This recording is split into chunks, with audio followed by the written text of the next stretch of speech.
what time is it? It's time for the Abbott and Costello Show. We're on the air for ABC here in Hollywood. Well, what are we waiting for? Let's go with the Abbott and Costello Show.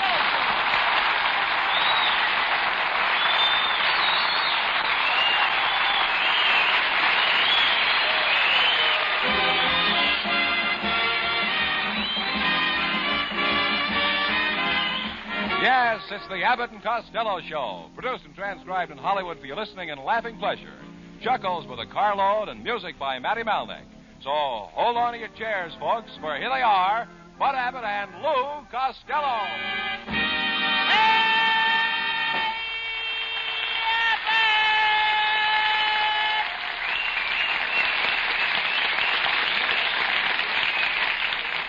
Well, it's about time you got here. Where were you? Well, I went to the YWCA girls' play softball.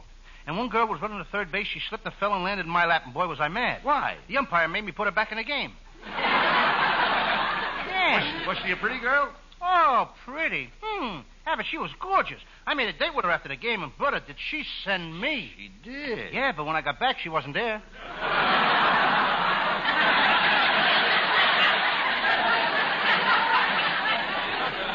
Costello, why do you keep annoying every girl that you meet? Who do you think you are, Casanova? Who do I think of who? Who do you think you are? Casanova? Casanova? Huh. I may not be Casanova, but people say that I'm as good looking as Van Johnson. Who says that? How do I know? Do you think I go around eavesdropping? Well, if she's such a pretty girl, why didn't you propose to her and marry her? I can't marry her. I don't know anything about her. What difference does that make? In Africa, a man doesn't even know his wife until after he marries her. What do you mean in Africa? You dope. You don't even know what marriage is. Yes, I do. Marriage is a friendship that got out of control.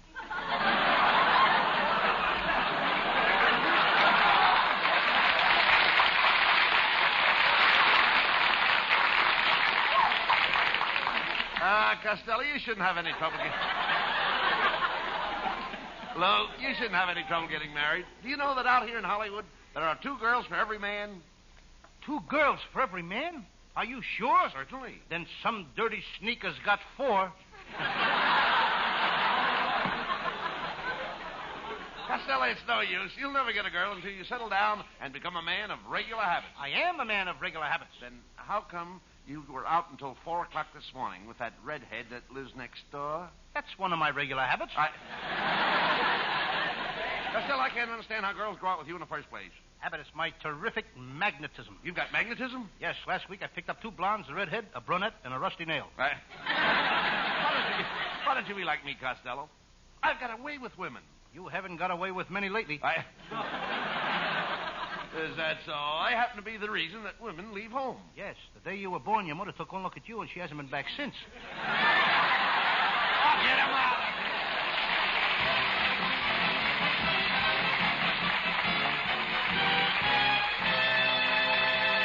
Ah, yes, the boys are on the beam tonight.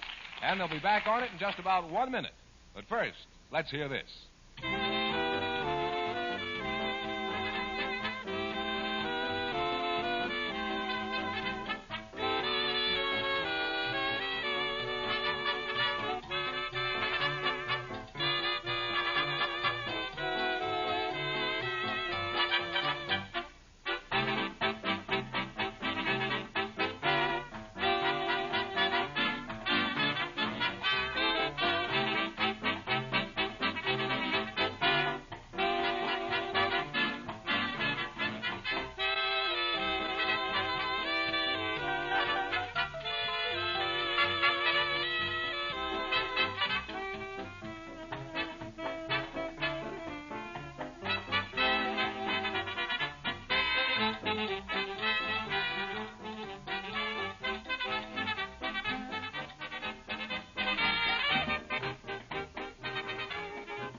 Costello, will you stop that walking up and down? What's the matter with you? What are you worried about? Last night, my Uncle Mike was robbed while he was asleep. Oh, now, wait a minute. How could your Uncle Mike be robbed? He's got all his money sewed up in his long underwear. Oh, yes. Well, it was a hot night, and he left the back door of the bank open.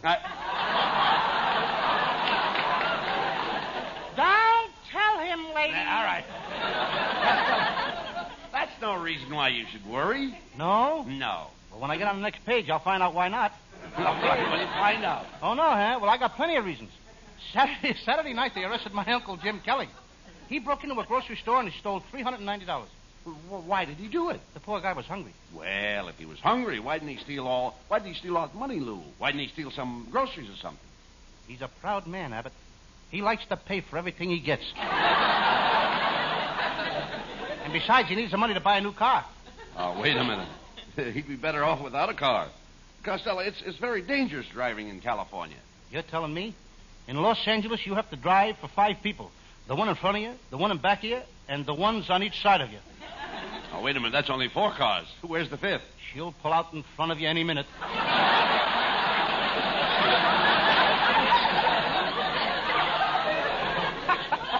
Well, Abbott, I gotta leave now. I got a new job with my brother Pat in the trucking business. Has he got his own truck? Yeah, you should see it, Abbott. It's 1 inch wide and a block long. A truck 1 inch wide and a block long? Mm-hmm. What does he deliver in it? Spaghetti. Next week he's going to buy a round truck. A round truck? What for? Meatballs. Meatballs. Oh, Sans. Mm-hmm. Is your brother Pat making any money in the trucking business, Lou? Oh, yes. He did so good last week that he bought his wife one of those new electric blankets. It saves her a lot of time around the house. Now, wait a minute. How can an electric blanket help her with the work around the house? Well, she takes the eggs and the bacon to bed with her. And when she gets up in the morning, breakfast is ready. That electric blanket is making her very popular, too. What do you mean? Last night, she turned it on too high, and now... Yes? She's the toast of the town. Oh, Mr. Costello, I've got to talk to you. I've got a great idea. Wait a minute, mister. What's the idea of breaking in here like this? Well, I've got an idea that will make you two the most popular comedy team in radio. What is it? I'll stamp your name underneath every cow in the country. Wait a minute. How will that make us popular? Well, at least you'll have all the farmers pulling for you. Hello, boys. Well, it's Susan Miller. Susan, I'm certainly glad you showed up tonight because I'm going to sing a duel with you. Costello. You mean a duet. A duel is where somebody gets hurt. You never sang with me, did you? Now, when did you become a singer, Costello?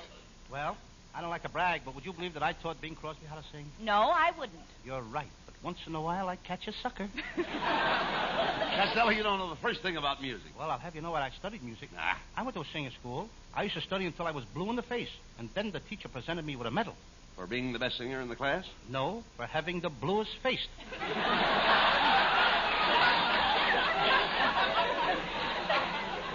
Well, I've got to go now, boys. I'm going swimming down at the beach. I bought one of those new French bathing suits. It comes equipped with a shoehorn and a hacksaw. Why did they give you a shoehorn and a hacksaw with a bathing suit? Well, the shoehorn gets me into the bathing suit. And after I wear it, I'll need the hacksaw to get me out of jail. So long, Fatso. You know, there goes a nice kid, Abbott. The only thing is she's money mad. Money mad? Yeah, she's mad because I ain't got no money. So what? Remember, Costello, money isn't everything. You know, you can't take it with you. It's nice to have it here so you can say goodbye to it. You know, my family's always had money. In fact, my Uncle Rudolph was one of the first gold miners in California. One day when he was in the mine digging for gold, he was killed by a falling spade. A falling spade killed my Uncle Tom. Was he a gold miner? No, he was killed by the ace of spades that fell out of his sleeve in a poker game. Well, Costello, you'll never have to worry about money as long as I got it. We're pals. Share and share alike. Well, I feel the same way about you, Abbott. That's swell. You mean you'd share everything you have with me? If you had 2 cars, you'd give me one? Sure. If you had 2 houses, you'd give one of them to me? I certainly would. And if you had 2 department stores, you'd give me one? Yes, sir. We're pals. Share and share alike. Swell. If you had $2, would you give me one? No. Why? Because I've got $2.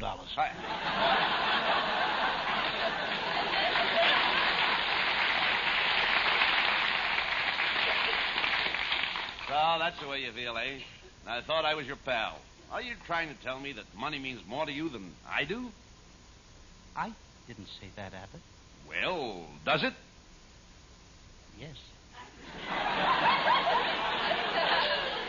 That settles it, Costello. I'm going on my vacation to New Jersey, and I'm not taking you with me. Who wants to go to New Jersey now? When we were there last summer, the mosquitoes were so big they were carrying baseball bats.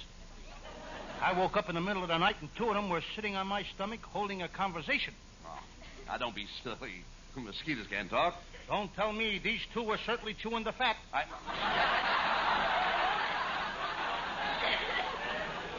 You idiot. The only mosquitoes that bite are female mosquitoes. Well, the one that nipped me when I was bending over to tie my shoe was no lady. The night your Uncle Roy got drunk, the mosquitoes were biting him all night, and it kept me awake. Well, if they were biting him, why did it keep you awake? Well, they'd bite him and then come over and sit on my bed and hiccup.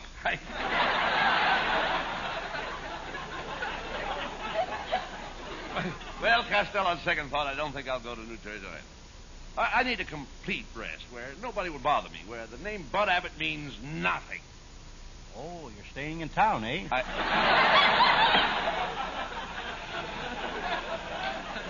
Never mind that. Where are you going? Well, I think I'll go to Honolulu. Last time I was there, I met a beautiful native girl. She was gorgeous, and what a figure. All day, she'd walk around carrying a big basket on her head. Then at night, she'd sneak off, and she'd meet me. Ah, brother, she taught me plenty. She did? Yes. You should see me carry a basket on my head. Never mind that. Have you been getting plenty of rest? No. And I've been having a lot of trouble going to sleep. Last night I didn't fall asleep till 11 o'clock. What time did you go to bed? 5 minutes to 11. Costello, you need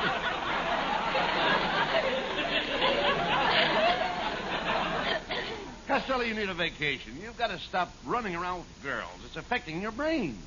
I think you're right, Abbott. I know it.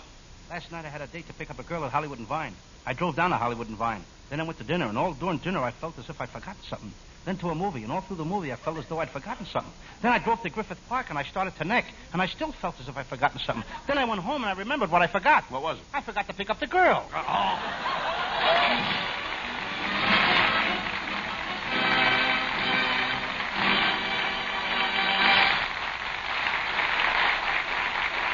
And each week at this time, the Abbott and Costello Show presents our feature singer, and here he is, ladies and gentlemen, Hal Winters, with Matty Malnick and his orchestra.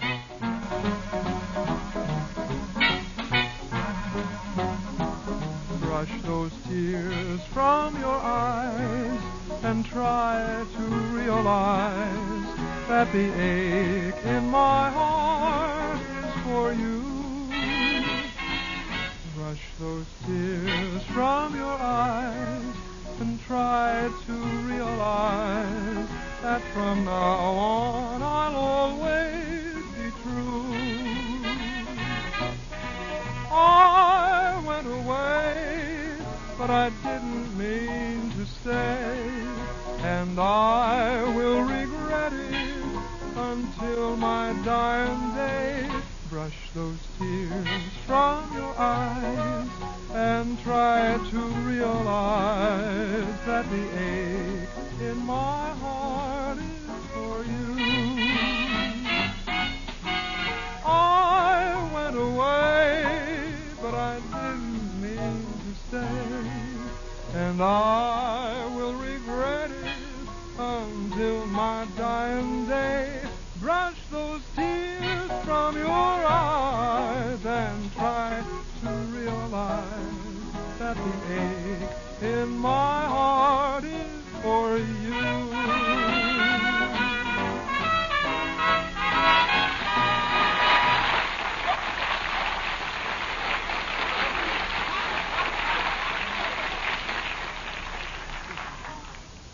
Well, Costello, we're going to do a murder mystery. We'll need a leading lady. Now, how about that blonde actress you're so crazy about? I ain't going with her anymore, Abbott. We had an argument about mustaches. She likes them and I don't. You mean she wanted you to grow a mustache? No, I wanted her to shave hers off.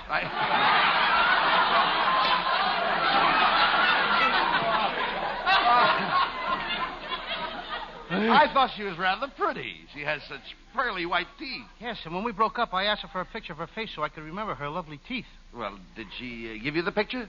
She didn't have a picture, so she gave me the teeth. Well, we've got to have a leading lady. Now, wait a minute. How about that little brunette actress? No, I'm mad at her, too. We had a date at Hollywood and Vine last week, and she stood me up. Did you tell her off? I'll say I did. I says, how dare you stand me up at Hollywood and Vine? And she said she was sorry, and now we have an understanding. You have? Mm-hmm. Now she's going to stand me up at Sunset and Vine. Costello, I think this idea for doing detective stories is going to be a flop. You know nothing about detectives. Well, my whole family were detectives, Abbott. My Uncle Tom was smart as a whip, but they threw him off the force. Why? They found out there weren't very many smart whips.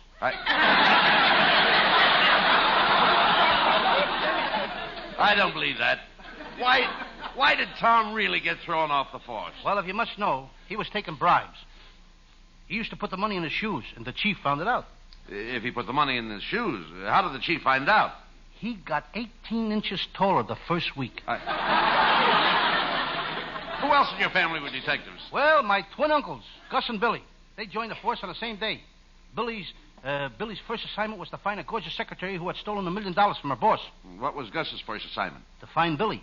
Were any of the other Costellos detectives? Yes. Two of my cousins, Bert and Harry. They were working on a case at the racetrack. They had to find a gang that was doping horses. A difficult case? Oh, very difficult. Difficult, eh? Yeah, very difficult. Bert and Harry disguised themselves as a horse and slept in the stables. One night a guy came along and jabbed them full of dope. What did they do? What could they do? They came in third and paid $280. Well, never mind that. What is your Sam Shovel story for tonight? It's one of my most famous cases. I call it the case of the boy named Tony, whose mother kept him locked in a closet, or Tony's Home Permanent.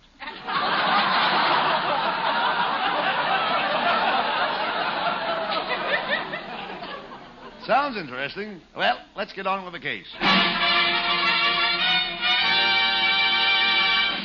now, we present the adventures of Sam Shovel, Master Detective. Brought to you by Army Surplus Sales. And here is today's radio special. Something no housewife should be without. Yes, today you can buy Fort Dix. So, rush over to Army Surplus Sales and buy Fort Dix. Bring it home and surprise the little woman. And remember, when you buy, insist on the genuine Fort Dix. Do not accept Marchfield. And now for the adventures of Sam Shovel, Private Detective.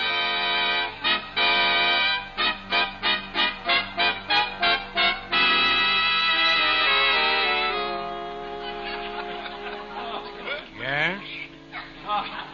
I'm Sam Shovel, private detective. I'm sitting in my little office down by the waterfront all by myself, playing gin rummy the hard way. The hard way. Without cards.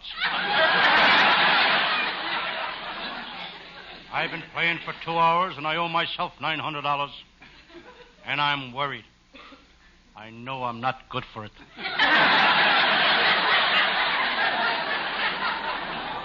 Being a private detective isn't a bad racket. I remember the first day I opened this detective office. I threw a party. What a party.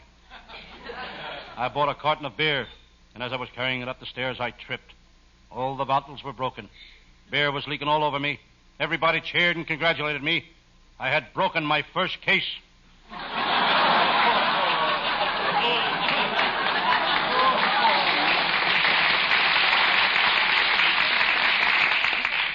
As I'm sitting here now, I feel something creeping up behind me. It's Lieutenant Abbott of the Homicides Bureau. The man who single-handed caught Babyface Nelson, Babyface Cooper, and Babyface Brown, which wasn't too difficult considering they were all babies. Detective Abbott speaks. Hello, Sam Shovel. My, it's dark in here. Why don't you pull up the shades? Okay, I will. Sam, it's still dark in here. I know. I don't have any windows.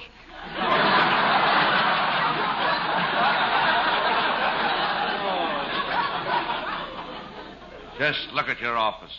An old herring barrel for a chair, a soapbox for a desk, a rug made out of old newspapers. Yes? You may not believe this. Lieutenant, 5 years ago, I started out with nothing. Look out! Look out! Look. I scared you. Look. You got another fire. You got another one. Look out! Look out! Hey, look. Somebody made a bullet hole in the ceiling. Just missed killing me. How could a bullet shot at the ceiling hurt you? If I happened to be sitting on a chandelier, I would have been killed.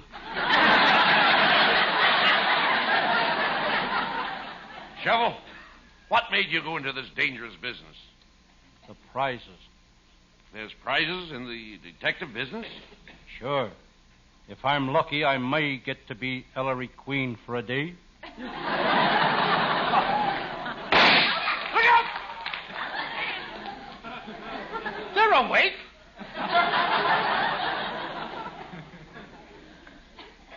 What was that? Oh, just the backfire of an automobile. What was that? That must be one of the tires yelling for help. That sound came from the building next door. Who occupies it? The Universal International Overseas Interstate Trucking Company. Where do they ship to? Glendale. We'd better go next door and investigate. It may be the killer. Wait till I get my weapons. My gun, my blackjack, and today's newspaper. Today's newspaper's a weapon? If I mess with the gun and the blackjack, I'll show him the headlines in the paper and he'll worry himself to death. Let's go. Help! Help! Hey, look. There's a man on the floor. He's in trouble. What happened, mister? Oh, I've been stabbed. They put a bullet in my shoulder, a dagger in my back, and all my ribs are broken. Oh. Does it hurt? Only when I...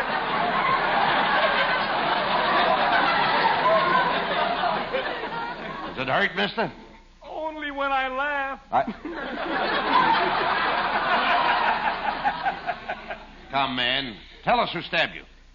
It was...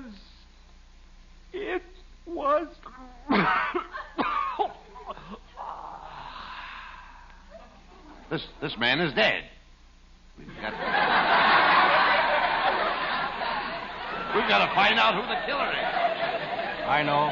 I'll ask Herman the stool pigeon. He'll sell us the information. What makes you so sure he will? For money, Herman would sell his own grandmother. How do you know? I bought her 3 times already.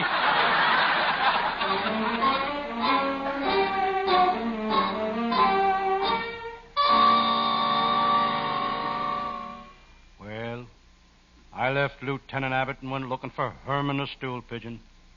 That meant a trip to the Los Angeles waterfront, the toughest part of town. What a tough neighborhood. The only place in Los Angeles where the pedestrians knock the cars down. I was scared, plenty scared. My throat was so dry I could feel the seeds in my Adam's apple. I drew my trusty revolver. I didn't know whether to put it in my holster or in my pocket. Then I decided to check if the gun was loaded. I held it against my head and pulled the trigger. Putting the gun in the hole in my head, I started for the docks.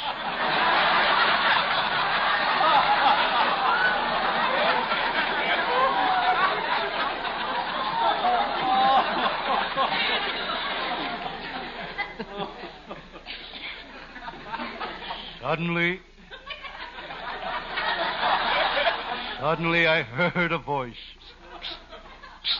What are you like that for? Sam. What? It's me, Detective Abbott. It's dark. I can't see you. I'm here on the wharf. On the what? Wharf. I can't hear a word you're saying. There's a dog barking someplace.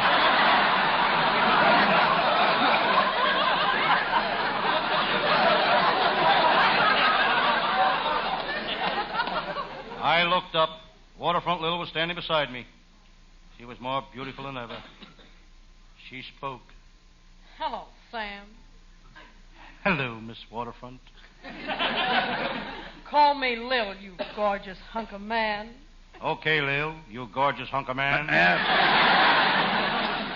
Never mind the romancing, Sam. You've got to find out if she's a smuggler. Okay. Be subtle. Don't let her know you're after information. Okay, take it easy. All right. Okay. Lale, are you a smuggler? Sam, I'll tell you if you promise not to turn me over to the police. Now, promise you won't turn me over. Why should I turn you over? You can't look any better on the other side.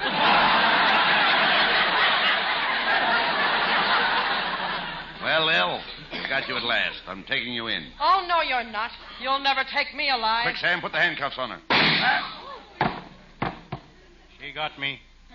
I'm shot. Oh, I'm sorry, Sam. Quick, Lieutenant, call an ambulance. We'll take Sam to the hospital. No, not the ambulance. Sam, don't you want to go to the hospital? Yes, but I ain't riding in no ambulance through that Los Angeles traffic. A man can get killed that way. I'll walk. Quick, get him out of here.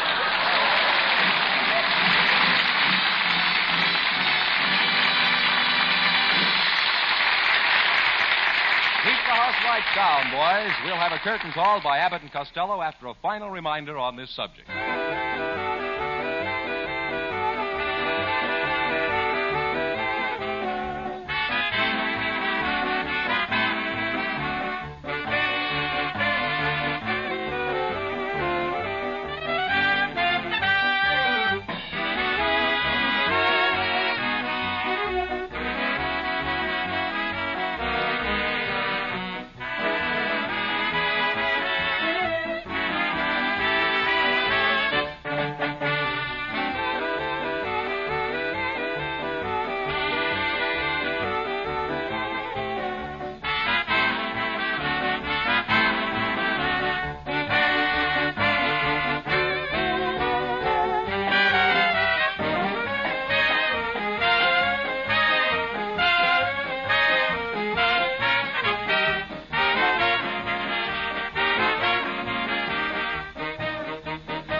Well, Costello, you certainly gave a brilliant performance as Sam Shovel tonight. Thank you, Bud Abbott. You're full of pep. Yes, sir, you certainly were effervescent tonight. Did you ever see me when I ever wasn't? Ever wasn't. Now I know what happened to Baron Munchausen's riders. We've got 'em. Writing staff is headed by Eddie Foreman, with Paul Conlon, Pat Costello. And our producer is Charles Vander. Good night, folks. Good night, everybody. Good night, Patterson. Good night.